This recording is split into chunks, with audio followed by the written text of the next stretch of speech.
പ്രത്യയശാസ്ത്രപരമായിട്ട് P J ജോസഫിന് പറയാൻ ഒരു ബുദ്ധിമുട്ടും വരില്ല. പ്രത്യയശാസ്ത്രപരമായിട്ട് അങ്ങോട്ട് യോജിക്കാൻ ഇവർക്കും ബുദ്ധിമുട്ട് വരേണ്ടതില്ല. പിന്നെ വരാവുന്ന കാര്യം ഊഹിക്കാവുന്നില്ലേ ഉള്ളൂ. ഇടയ്ക്ക് പേഴ്സണൽ പ്രോബ്ലംസാണ്, അത് തടഞ്ഞു നിർത്തുന്നു. അങ്ങനെ പ്രോബ്ലംസ് കുടുങ്ങിക്കിടക്കുന്നവർക്ക് പക്ഷേ ഇങ്ങോട്ട് മാത്രം എളുപ്പം വരത്തില്ല, ചിലപ്പോൾ പേടിയുണ്ടാകും. അല്ലാതെ പ്രത്യയശാസ്ത്രപരമായിട്ട് അതിനകത്ത് ഒരു കാര്യമില്ല. ഞങ്ങളിവിടെ ഉറച്ചു നിൽക്കുന്നു, ഞങ്ങൾക്കെല്ലാം സുഭിക്ഷമാനം, ഞങ്ങൾക്ക് നേതാവ് പറയാൻ പറ്റുള്ളൂ, പറയാതിരിക്കാൻ പറ്റില്ല. എല്ലാവരും ഒരു അല്ല നിൽക്കുന്നു. അപ്പോൾ അതുകൊണ്ട് ഇതിനകത്ത് പ്രധാനപ്പെട്ട ഒരു കാര്യം, ഭയപ്പെടാതെ പ്രത്യയശാസ്ത്രത്തോട് പ്രതിബദ്ധത കാണിച്ചുകൊണ്ട് വരികയാണെങ്കിൽ ഒന്നിച്ചു പോയാൽ ഒന്നിച്ച് വിജയിക്കുക. പക്ഷേ അതിനുള്ള പ്രതിബദ്ധത കാണിക്കാൻ മാത്രമുള്ള ആത്മാർത്ഥത അവരെ മുൻപോട്ട് വെച്ചിരിക്കുന്ന പ്രത്യയശാസ്ത്രത്തോട് വേണം. മറ്റേത് കൗണ്ടറാണ്, അതിനോട് യോജിച്ച് പോകുന്നത് എനിക്ക് തോന്നുന്നില്ല ഫണ്ടമെന്റലായിട്ട്. അതായത് ഈ LDF-ൽ നിൽക്കലൊരു പ്രത്യയശാസ്ത്രത്തോട് ചേർന്ന് നിൽക്കുന്നതല്ല എന്ന് തന്നെയാണ് താങ്കൾ വിലയിരുത്തുന്നത്? തീർച്ചയായിട്ടും LDF-ൽ നിൽക്കുന്നവർക്ക് ഔക്കൻ്റെ യോയിൻ അവർക്ക് എങ്ങനെയാണ് പറ്റുന്നത്? ഇപ്പം ഈ വിദ്യാഭ്യാസ രംഗത്ത് വരുമ്പം നിരീശ്വര ചിന്തകളോട് ചോദിക്കാൻ ഇവർക്ക് പറ്റുമോ? മിണ്ടായിരിക്കുന്നത് എന്തുകൊണ്ടാണ്? പല പ്രാവശ്യവും മിണ്ടിപ്പോയി തട്ട് കിട്ടും. അതുകൊണ്ടാണ് പല അവസരങ്ങളും മിണ്ടായിരിക്കുന്നത് കാണാൻ പാടില്ലേ. അപ്പോൾ അതുകൊണ്ട് ആളുകൾ ഇവിടെ ചോദിക്കില്ല, എന്തെടുക്കുക, നിങ്ങളുടെ വായിൽ പഴമാണോ എന്ന് ചോദിക്കുന്ന സാഹചര്യം പലർക്കും ഈ തന്നെ ഉണ്ടായിട്ടുണ്ടല്ലോ. അപ്പോൾ അവരെ സംബന്ധിച്ച് അവർ നിൽക്കാതെ ചെയ്തിട്ടുള്ള പ്രത്യയശാസ്ത്രത്തോടെ അവർ സ്മൂത്തായിട്ട് പോകുമ്പോൾ അതിനോട് ചേർന്ന് പോകാൻ ഇവരെ കൊണ്ട് പറ്റിയില്ല. അണികൾക്കൊന്നും അറിയാൻ പാടില്ല. അണികളിപ്പോൾ അതൊരു പാർട്ടിയായിട്ട് കാണുന്നത് മാത്രമേ ഉള്ളൂ. പാർട്ടിയും കാണും, നേതാവിനും കാണും. നേതാവിനുള്ള അറ്റാച്ച്മെൻറ്റ് പാർട്ടി, ഇത്രയേ ഉള്ളൂ. അതിനപ്പുറത്തോട്ട് വിഭാവനം ചെയ്യുന്ന ഒരു വലിയ പ്രത്യയശാസ്ത്രമാണ് ഐഡിയോളജി. ആ ഐഡിയോളജിയെ സംബന്ധിച്ചിടത്തോളം അവബോധം ഉണ്ടെങ്കിൽ, ആത്മാർത്ഥമാണെങ്കിൽ ഇവരൊന്നിച്ച് പോകാൻ എന്താ ബുദ്ധിമുട്ടിരിക്കുക. പിന്നെ ഈഗോയിസം, പേഴ്സണലായിട്ട് താല്പര്യങ്ങൾ അതൊക്കെ അങ്ങ് മാറ്റിവെക്കാവുന്ന കാര്യങ്ങൾ. ഇപ്പോൾ പൊതു നന്മയാണ് ആഗ്രഹിക്കുന്നത്, ഒന്നിച്ച് പോകാം.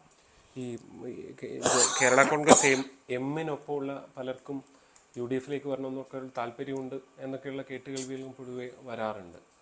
അങ്ങനെ കേട്ടിട്ടുണ്ടോ? അങ്ങനെ അഭിപ്രായം ഇപ്പോൾ പല നേതാക്കളും വന്ന് സംസാരിക്കും. LDF-ൽ പറഞ്ഞ ധാരാളം ആൾക്കാർ അങ്ങനെയുണ്ട്. അല്ലെങ്കിൽ അണികളിൽ ഒരുപാട് പേരും. അണികൾ വാസ്തവത്തിൽ കൂടുതൽ അങ്ങനെ താല്പര്യപ്പെടുന്നവരാണ്.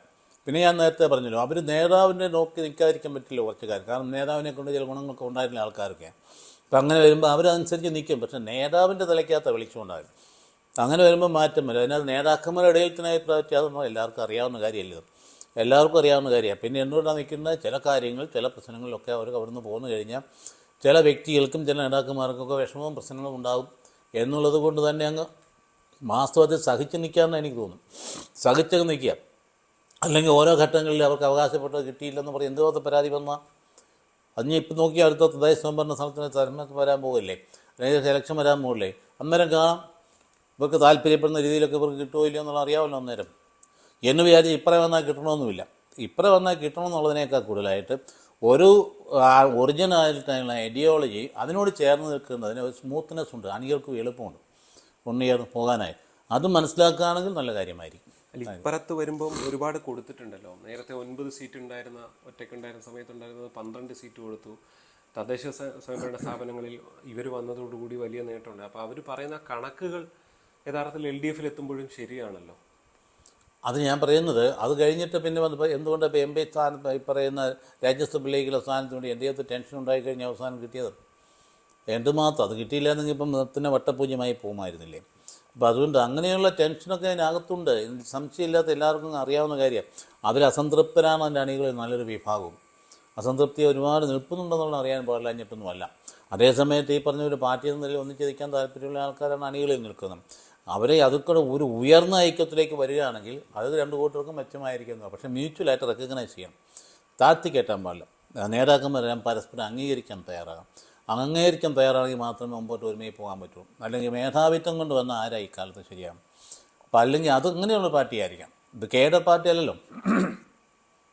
കേഡർ പാർട്ടി ആണെങ്കിൽ അടിച്ചിരുത്തുവരെ, ഇല്ലെങ്കിൽ പുറത്താക്കും, അതിന് പേടിയുണ്ടാവും. ഇവിടെ അതില്ലല്ലോ. അതുകൂടെ സ്വാതന്ത്ര്യം. അതുകൊണ്ടാണ് ഇത് പാർട്ടിയൊക്കെ കുറിച്ച് ആൾക്കൂട്ടാന്ന് പറയാൻ കാര്യം എന്തുകൊണ്ട് കോൺഗ്രസിനെ കുറിച്ചും പറയുന്നതാണ്. ഇത് പാർട്ടിയൊക്കെ ആൾക്കൂട്ടമാണ്. പക്ഷേ അതിനകത്ത് മറ്റൊരു വശമുണ്ട്, അവിടെ വ്യക്തി സ്വാതന്ത്ര്യമുണ്ട്. അവിടെ കുറേ കൂടെ വലിയ മൂല്യ ബോധത്തിൽ കുറേ കൂടി മെച്ചപ്പെട്ട സ്ഥാനമുണ്ട്. അതൊക്കെ നമ്മൾ അംഗീകരിക്കേണ്ട കാര്യം. അതേസമയത്ത് മറ്റൊന്നുമില്ല. പക്ഷേ ഒരു പാർട്ടി എന്ന നിലയിൽ ബലപ്പെട്ട് പോകണമെങ്കിൽ കുറച്ച് ക്യാരക്ടർ ഉണ്ടാവേണ്ടതാണ്. അത് ഇല്ല. ഉണ്ടായിരുന്നെങ്കിൽ നല്ല നേതാക്കന്മാരുണ്ടായിരുന്ന കാലത്ത് ഉണ്ടായിരുന്നു, ഇപ്പോൾ അതില്ല. അങ്ങനെ ഒരു ഓവർവെൽമിങ് ലീഡർഷിപ്പ് എന്നുള്ള ലീഡർഷിപ്പ് ഇതിനകത്ത് ഇല്ലല്ലോ. KM മാണിയെ പോലെ ഒരു ലീഡറുണ്ടോ ഇപ്പം? ഉണ്ടായിരുന്നുവെങ്കിൽ എത്ര നല്ലതായിരുന്നു. അദ്ദേഹത്തിൻ്റെ ചുറ്റും എല്ലാവരും നിൽക്കുമായിരുന്നില്ലേ. അങ്ങ് പോയി. അല്ലെങ്കിൽ പി ടി ചാക്കോയെ പോലെ പണ്ടുണ്ടായിരുന്നതോ ലീഡർഷിപ്പ് ഉണ്ടായിരുന്നെങ്കിൽ ഈ പാർട്ടിയെ ഉണ്ടാകുമായിരുന്നില്ല. പി ടി ചാക്കോ, ഞാൻ ഇപ്പോഴും വിശ്വസിക്കുന്നു, പി ടി ചാക്കോ നിലനിന്നിരുന്നെങ്കിൽ ഈ കേരള കോൺഗ്രസ് പാർട്ടി ഉണ്ടാകുമായിരുന്നില്ല. അപ്പം അത് തന്നെ ഇതിനകത്ത് വളരെ ഭംഗിയായിട്ട് കോൺഗ്രസിൽ ലീഡ് ചെയ്ത് പോയിക്കൊണ്ടിരുന്ന കമ്മ്യൂണിറ്റിയാണിത്. അപ്പം ഇങ്ങനെ പ്രത്യേക സാഹചര്യം വന്നു കഴിഞ്ഞപ്പോൾ പി ടി ചാക്കോയുടെ പേരിൽ പാർട്ടി ഉണ്ടായി പിന്നെ കുറേ കാലം പോകണമെങ്കിലും അത് നിലനിർത്തിക്കൊണ്ട് പോകാനുള്ള വീക്ഷണം ഇല്ലാണ്ട് പോകുകൊണ്ടല്ലേ ഇങ്ങനെ വിഭജനങ്ങളുണ്ടായി, ഗ്രൂപ്പുകളായി. അതെല്ലാം വന്ന് പതിച്ചത് എവിടെയാണ്? അത് ഉൾക്കൊള്ളുന്നതായ കമ്മ്യൂണിറ്റിയെ പതിച്ചു. അവർക്ക് ക്ഷീണമായിപ്പോയി. അതിപ്പോൾ എന്നാ ചെയ്യുന്നത്? മറ്റുള്ളവർ നോക്കുമ്പോൾ വേറെ തരത്തിലാണ്. പണ്ടൊക്കെ ഇങ്ങനെ ചില ആളുകൾ പറഞ്ഞുകൊണ്ടിരുന്നില്ലേ, ഇവരും രണ്ട് കക്ഷിയായിട്ട് നിന്നാൽ എൽ ഡി എഫും കാണും ഒരു ഗ്രൂപ്പ്, യു ഡി എഫും കാണും ഒരു ഗ്രൂപ്പ്, എതിലേ പോയാലും ഇവർക്ക് നേട്ടമാണെന്നൊക്കെ പറയുമ്പോൾ വലിയ കാര്യമൊന്നുമില്ല. ഒന്നിച്ച് നിൽക്കുന്നിടത്തോളം നേട്ടം വേറെ ഒരു വിഭജിച്ച് നിൽക്കുമ്പോൾ ഉണ്ടാവുകയില്ല. അത് മനസ്സിലാക്കാനായിട്ട് സാധിച്ചാൽ നല്ല കാര്യമായിരിക്കും. എന്നാൽ എനിക്ക് ഞങ്ങളൊക്കെ ഈ പറയുന്ന ലേമനാണ്, ഇതിനകത്ത് പുറമേ നിന്ന് കാണുന്നവരാണ്. പക്ഷേ ജനങ്ങൾ ഞങ്ങളുടെ കയ്യിലുണ്ട്. അതായത് ഞങ്ങൾ ഈ പറയുന്ന നിങ്ങളിപ്പോൾ അവർ നോക്കുമ്പോൾ ഇവർക്ക് ഈ വൈദികനെ പറയാൻ കാര്യമാണ്, രാഷ്ട്രീയത്തിന് പറയാൻ കാര്യമെന്ന് പറയാം. പക്ഷേ ഈ ജനത്തെ ബന്ധപ്പെട്ടതാണ് രാഷ്ട്രീയം എന്ന് പറയുന്നത്. ഈ ജനം ഞങ്ങളുടെ കയ്യിലുണ്ടെന്ന്. അപ്പോൾ ഞങ്ങൾക്ക് ജനങ്ങളുടെ വികാരം അറിയാം. അതുകൊണ്ടാണ് ഞങ്ങൾക്ക് പറയാൻ പേടിയില്ലാത്തത്. ഉള്ള കാര്യം തെളിച്ച് പറയുകയും ചെയ്തുകൊണ്ടാണ് ഈ ജനത്തെ ഭിന്നിപ്പിച്ച് അവിടെ തമ്മിൽ അവരുടെ അഭിപ്രായ വ്യത്യാസമുണ്ട് 16 ഗ്രൂപ്പാക്കി കൊണ്ട് പോകുന്നത്. അത് അത്ര നല്ലതല്ലെന്ന് പറയാൻ ഞങ്ങൾക്ക് അവകാശമുണ്ട്, അതിന് ഞങ്ങൾക്ക് ചുമതലയുമുണ്ട്. അതുകൊണ്ടാണ് ഇങ്ങനെയുള്ള ഭിന്നതകൾ വരുമ്പോൾ ബി കെയർഫുൾ എന്ന് പറയാൻ ഞങ്ങൾ സന്നദ്ധമാകുന്നു. മതമേലധ്യക്ഷന്മാരൊക്കെ നിലപാടുകൾ എടുക്കുന്നു. പക്ഷേ ഇപ്പം മതമേലധ്യക്ഷന്മാർ ഒന്നും പറയുന്നില്ല. കാരണം പറഞ്ഞിട്ട് കാര്യമില്ലെന്നറിയാവുന്നതുകൊണ്ടാണ്. ഇടപെടൽ സാധ്യത ഇടപെടൽ സാധ്യതയല്ല, അംഗീകരിക്കണ്ടേ? അംഗീകരിക്കത്തക്ക രീതിയിലുള്ള നല്ല ലീഡർഷിപ്പ് ഇല്ല. പണ്ടിങ്ങനെ ഞാൻ പറഞ്ഞു, നല്ല വളരെ പ്രിഡോമിനൻ്റ് ആയിട്ടുള്ള വളരെ ഓവർവെൽമിങ് എൻകംപാസിങ് ആയിട്ടുള്ള നേതൃത്വം ഉണ്ടാകുമ്പോഴല്ലോ ഒരാളോട് സംസാരിച്ചാൽ മതി. പോലെ അല്ല ഇപ്പോൾ ഉള്ളവർ. അതല്ല, ഇതിപ്പോൾ എത്ര പേരോട് പറയണം? ഇത് കെ എം മാണിയെ പോലെ പുള്ളിയോട് സംസാരിക്കുമ്പോൾ ഉണ്ടാകുന്ന ഒരു പ്രതിഫലനം എന്ന് പറയുന്നത് ഇപ്പോൾ എത്ര പേരോട് പറഞ്ഞാൽ ശരിയാണ്? അതിന് മാത്രമുള്ള പേഴ്സണാലിറ്റി ഉള്ളവർ ഉണ്ട് എന്ന് ഞങ്ങൾ പുറമേ നിന്ന് കാണുന്നവർക്ക് തോന്നിയിട്ടില്ല ഉണ്ടാകുന്നതായിട്ട്. എല്ലാവരും അംഗീകരിച്ച് കൊണ്ടുപോകുന്ന ഒരു നേതാവ്. അതുകൊണ്ട് എല്ലാ നേതാക്കന്മാരാ. പക്ഷേ ശരിയായ നേതൃത്വം എല്ലാവരും കൂടി അംഗീകരിച്ച് കിട്ടുന്ന നേതൃത്വം ഉണ്ടെങ്കിൽ അതിലേറ്റവും നല്ലത്. പി ടി ചാക്കോ ഉണ്ടായിരുന്ന കാലഘട്ടത്തിൽ അങ്ങനെ ഉണ്ടായിരുന്നു. അത് കഴിഞ്ഞപ്പോൾ അതങ്ങ് പോയില്ലേ പെട്ടെന്ന്. പിന്നെ വന്ന ഘട്ടങ്ങൾ ഇവരൊക്കെ കയറി വന്നു. കെ എൻ ജോർജ് വന്നു, അതിന് പുറകെ പിന്നെ കെ എം മാണി വന്നു. കെ എം മാണി കുറേ കാലത്തേക്ക് ആ നേതൃത്വം കീപ്പ് ചെയ്തിരുന്നുള്ളൊരു കാര്യം. അദ്ദേഹത്തിന് അതിനുള്ള പാഠവും ഉണ്ടായിരുന്നു. അത് എല്ലാവരും അംഗീകരിച്ചിരുന്നതുമാണ്. പക്ഷേ അത് കഴിഞ്ഞ് പിന്നെ വന്നപ്പോൾ എല്ലാം ഇങ്ങനെ ചോട്ടാ നേതാക്കന്മാരായി പോയി എന്നുള്ളതിൻ്റെ വിഷമം. അതായത് ഒരു ഇടപെടലിന് ഇല്ല ഇനി ഇല്ലേ? ഇടപെടലെന്ന് പറയുന്നത് ഇനി വാസ്തവം പറഞ്ഞാൽ മടുത്തു. വാസ്തവം പറഞ്ഞാൽ ഈ മേലധ്യക്ഷന്മാരാണ് ഇക്കാര്യത്തിൽ മടുത്തു. അവർക്ക് ഇതിനകത്ത് ചെന്ന് തൊടുന്നതിനിടെ ഒന്നാമത് തൊട്ടാൽ തന്നെ വലിയ പ്രയോജനമില്ല. അതനുസരിച്ചുള്ള വിധേയത്വമില്ല അവർക്ക്. വലിയ ഇങ്ങനെ പ്രത്യയശാസ്ത്രപരമായിട്ട് പോലും വിധേയത്വം ഇല്ലാത്തവർക്ക് എങ്ങനെ സഫാലമായ കാര്യങ്ങളിൽ ഒരു അനുസരണം വരുന്നത് ഉണ്ടാകത്തില്ലല്ലോ. കാരണം അവർക്ക് അങ്ങനെ ഒരു കാര്യത്തിൻ്റെ ആവശ്യമില്ലെന്നേ. അവർക്ക് ഞങ്ങൾ കഴിഞ്ഞ് നേരത്തെ സ്ഥാനം കിട്ടിക്കും, അല്ലെങ്കിൽ ഞങ്ങൾ രാഷ്ട്രീയത്തിൽ MLA MP ആയി കഴിഞ്ഞാൽ പിന്നെ ഞങ്ങളുടെ കാര്യമാണേ. പിന്നെ നിങ്ങൾ പറയാൻ ഞങ്ങൾ കേൾക്കേണ്ട കാര്യമില്ലെന്നേ. ആ രീതിയിലുള്ള മനോഭാവത്തോടെ പോകുന്നു എല്ലാവരും ഒന്നും ഞാൻ കരുതുന്നില്ല. പക്ഷേ അങ്ങനെ പോയി തുടങ്ങിയാൽ പിന്നെ അവരോട് പിന്നെ പറഞ്ഞിട്ട് വല്ല കാര്യമാണ്? സഭ പലപ്പോഴും ഇടപെട്ട് ശ്രമിച്ചിട്ടുണ്ടല്ലേ? അതൊരു സഭയെപ്പോഴും സ്വാഭാവികമായും സഭയെ ഒരു സാമൂഹ്യ സംവിധാനം കൂടിയാണല്ലോ. സഭയെന്ന് പറയുന്ന വെറും വേറെ ആധ്യാത്മികമായിട്ട് ഇങ്ങനെ പ്രാർത്ഥനയും താപസമായിട്ടിരിക്കുന്ന ഒരു വിഭാഗമാണ് എന്ന് കരുതരും. അതിനകത്ത് പ്രാർത്ഥനയും അതിൻ്റെ തപസ്സും അതിൻ്റെ ആരാധനയും കാര്യങ്ങളൊക്കെ ഉണ്ടെങ്കിലും it is existing in this world.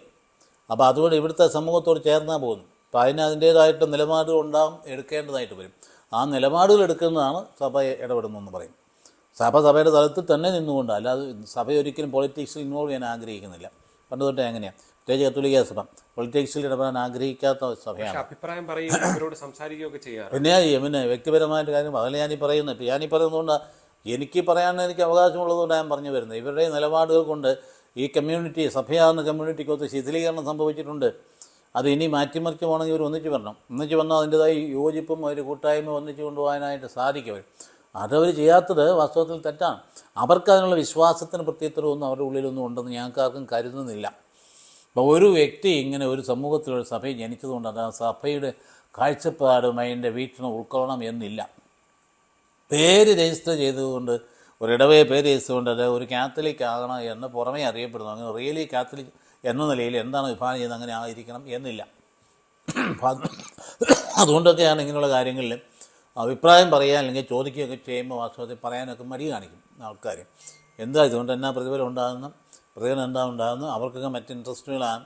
ആ ഇൻട്രസ്റ്റൊക്കെ പലപ്പോഴും അവർക്ക് സ്വന്തം താല്പര്യങ്ങൾക്ക് അനുസരിച്ച് പോകുന്നതായിരിക്കും, അല്ലാതെ ഉയർന്ന ഒരു താല്പര്യം അനുസരിച്ചുള്ളതായിരിക്കുകയില്ല എന്ന് ധാരണയുള്ളതുകൊണ്ടാവാം ഒരുപക്ഷെ ഇപ്പോൾ ആരും പ്രത്യേകിച്ച് ഇൻ്റർഫിയർ ചെയ്യാൻ താല്പര്യമില്ലാത്തത് എന്നാണ് എനിക്ക് തോന്നുന്നത്.